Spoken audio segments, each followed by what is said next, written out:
जय जिनेंद्र। अरहत वंदना की सीरीज का ये 18वां वीडियो। अप्पा नई वेयरणी अप्पा में कुड़ सामली अप्पा काम दुहा देणु अप्पा में नंदनम। मैं चाहूं तो ये श्लोक का अर्थ एक ही वीडियो में कर सकता हूं, मगर मैं ऐसा नहीं करूंगा क्योंकि इसका जब तक मैं मीनिंग नहीं समझाऊंगा आपको समझ नहीं आएगा। मैं अगर अर्थ करना चाहूं तो कर सकता हूं।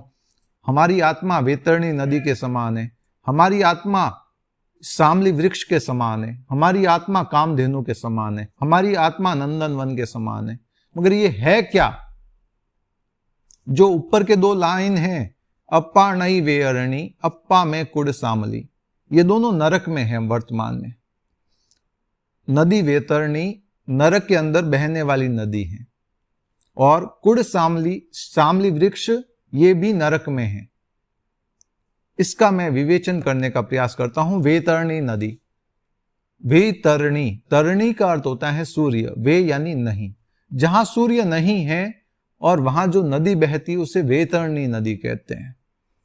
वेतरणी का दूसरा अर्थ होता है वितरण, जहां दुखों का वितरण होता है उसे वेतरणी नदी कहते हैं।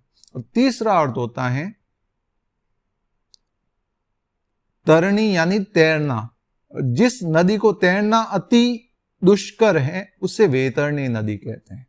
यह वेतरणी नदी हाड़ मांस मल मूत्र रुधिर, जो विष्ठा, एक तरह से कहें ना तो जो अशुचि होती है, गंदगी होती है, कीचड़ होता है, उस तरह की नदी होती है। वहां विकुर्वणा युक्त होती है। हकीकत में हमारे जहां ये नदियां होती वैसी नहीं होती है।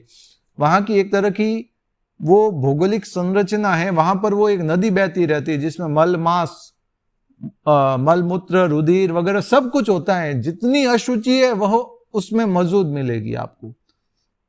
जिसे यहां स्विमिंग का ज्यादा शौक होता है ना, अरे 5 मिनट और 2 घंटा और, उसे पकड़कर वहां के नरक के देव, नरक के जीव उस नदी में फेंकते हैं। इधर आने का मन नहीं करता स्विमिंग से, और वहां बाहर निकलने नहीं देते हैं। जैसी करनी वैसी भरनी। तो नदी वेतरणी के अंतर्गत जिसको यहां ज्यादा आकर्षण है स्विमिंग का, तो समझ लेना वहां पर भी उस नदी वेतरणी को तैरने का प्रयास करना होगा, जहां भयंकर हमें दर्द होता रहता है, एक तरह का दलदल होता है। उसको तैरने का प्रयास करना होगा, मजबूरी में करना होगा। हम चीख रहे होंगे, चिल्ला रहे होंगे, बिलख रहे होंगे, रो रहे होंगे, प्रताड़ित हो रहे होंगे, मगर सारे लोग हमें देखकर हंस रहे होंगे, तालियां बजा रहे होंगे, उनको मजा आ रहा होगा। ये है नदी वेतरणी। दूसरा है कुड़ सामली। नरक के अंतर्गत शुरू की नरकों में तापमान अधिक रहता है, वहां भयंकर गर्मी लगती है। यहां टेम्परेचर 40-50 डिग्री हो, आप त्राहिमाम त्राहिमाम करने लग जाते, घर से बाहर नहीं निकलते। वहां तो अनंत डिग्री टेम्परेचर रहता है, करोड़ों अरबों डिग्री टेम्परेचर। यहां वहां का नरक का जीव निकालकर कोई यहां की भट्टी में डाल दे जहां टेम्परेचर 5-5 हजार सेल्सियस हो। हालांकि ऐसी शायद भट्टी भी नहीं होती होगी जहां 5000 सेल्सियस का टेम्परेचर हो, फिर भी उन्हें लगेगा कि किसी एयर कंडीशनर में बिठा दिया, इतना उनको सुकून लगेगा। इससे भी भयंकर वेदना वे वहां गर्मी की भोगते हैं। ऐसे देवता जब इतनी भयंकर गर्मी को सहन करते हैं, तो होता है ना, कहीं गर्मी है भयंकर, हम धूप में चल रहे हैं, कहीं एक पेड़ दिख गया, हम उसकी छाया में चले जाते हैं। तो जो ये सामली वृक्ष हैं, वहां एक पेड़ होता है जिसे सामली वृक्ष कहते हैं। उसके पत्ते इतने तीक्ष्ण होते हैं, इतने तीखे होते हैं कि यहाँ की चाकुएं भी फैले उनके सामने। जैसे ही व्यक्ति जाकर उस पेड़ के नीचे बैठता है उस गर्मी से बचने के लिए, हालांकि वहां कोई सूर्य नहीं है, वहां का क्लाइमेट ही ऐसा है कि वहां भयंकर गर्मी लगती है। वहां की आबो हवा ही ऐसी है कि वहां भयंकर गर्मी लगती है। तो जैसे ही वह मनुष्य, नरक का जीव, वहां जाकर उस वृक्ष के नीचे बैठता है, ऊपर से एक पत्ता गिरता है, हाथ पर गिरा तो हाथ के 2 टुकड़े, सिर पर गिरा तो पूरे शरीर के 2 टुकड़े। देवताओं का और नरक के जीवों का शरीर वैक्रिय होता है, हमारी तरह हड्डियों का नहीं होता है। वेदना हमारी तरह ही वे महसूस करते हैं, मगर उनका शरीर वैक्रिय होता है। आज की समय में भाषा में समझ लो आप पारे की तरह। पारा क्या होता है कि आपने कहीं पर भी डाल दिया, जैसे पुराने लोग होते हैं या आज भी कई जगह जो अनाज स्टॉक करके रखते हैं ना हमारे यहाँ, तो उसमें पारा डाल के रखते हैं ताकि जीव आदि उसमें उत्पन्न ना हो, उसमें घुण ना हो जाए, वह अनाज खराब ना हो जाए हमारे घर पे। तो जब वो ऐसे डालते तो पूरे अनाज में फैल जाता है, मगर जब आटा पिसाने के लिए देते हैं, गेहूं पिसाने के लिए, तो चलनी से जैसे ही छानते हैं तो वह सारा पारा उस गेहूं के अंदर से निकल जाता है और वह पूरा एक रूप हो जाता है, इकट्ठा हो जाता है।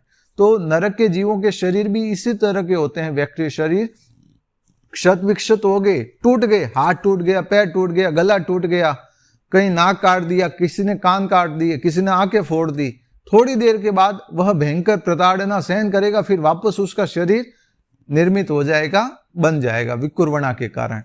तो ऐसी उनकी वेदना होती है। सामली वृक्ष होता है, जहां गिरा वहां से शरीर के 2 फाड़ कर देता है।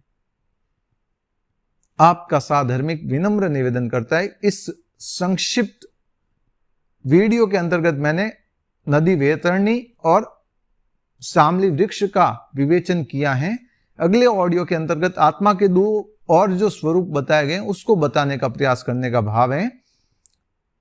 ये दुष्परिणाम वाले थे आत्मा के स्वभाव, यानी आप अगर गलत कर रहे हो तो सामली वृक्ष और नदी वैतरणी की तरह, यानी जो नरक के अंतर्गत प्रताड़ना सहन करनी होती है, वहां जीवों को प्रताड़ना दी जाती है, तो वैसी भी जगह है और ऐसी भी जगह है जहां पर आपको सब कुछ उत्कृष्ट मिलने वाला है। तो सब कुछ आत्मा ही है, आपके परिणाम ही है, आपकी कार्यशैली ही है, आपकी क्रियाएं ही है। आप यदि अच्छा करोगे तो आपको अच्छा मिलेगा और आप अगर बुरा करोगे तो बुरा मिलने वाला है। तो यही समझाने का प्रयास इस अर्हत वंदना के अंतर्गत हम कर रहे हैं भगवान महावीर की वाणी के आधार पर। आपका साधर्मिक जैन नरेश चोपड़ा, बालोतरा, सूरत।